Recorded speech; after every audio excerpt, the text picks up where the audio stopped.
Hi, I'm Ross Adams, and I'm an application engineer at Markforged. My previous position was a tool designer at an aerospace and defense company. We're doing a video today to do an application spotlight on a particular application that has a strong niche inside the aerospace and defense industry. This particular application is a drill plate.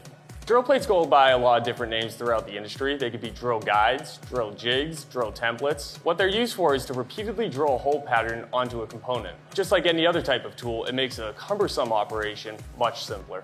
So where are drill plates used?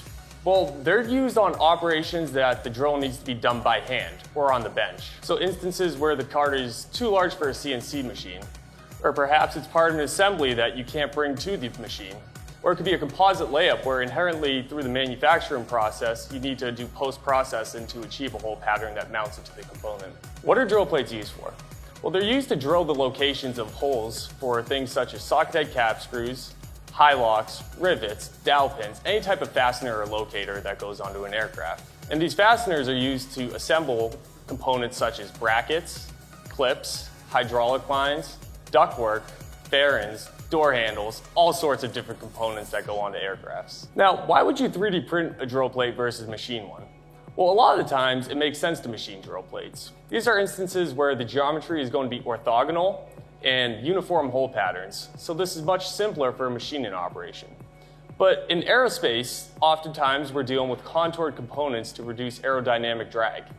And this is going to be much more complex for machining operations. So Markforged offers a unique solution for 3D printing where we have composite and metal 3D printers. And you can really leverage these to increase your velocity of the tool design. Continuous carbon fiber reinforcement really makes the tool operation much more durable because we know that when these tools get used down on the shop floor, they're not going to be gentle with them.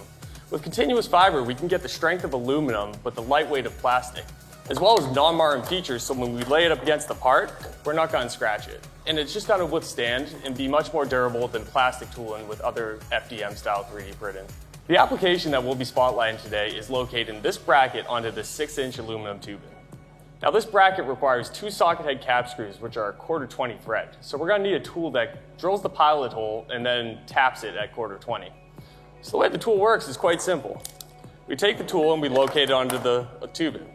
Then we're going to take a clamp and make sure that that stays locked in. After that, we're going to take our first bushing spoon and insert it into this liner bushing and drill our pilot hole at 0.210 inch diameter.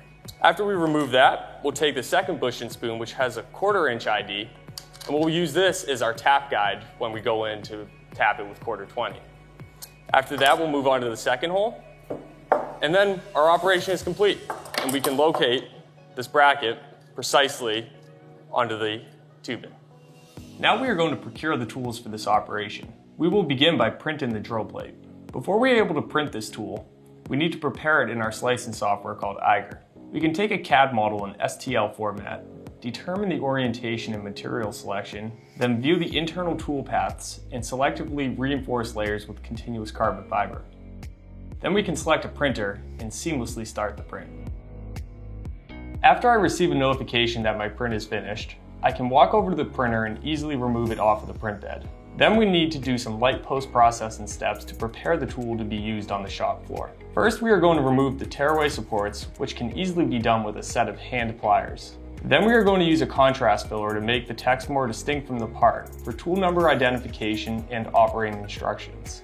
And finally, we will heat press in serrated drill bushings into the tool using a soldering iron. While the drill plate is printed, our procurement department gave us a heads up that the renewable drill bushing is made to order and has a 3-week lead time. Instead, we are going to utilize the Markforged Metal X 3D printer and print the bushing in D2 tool steel.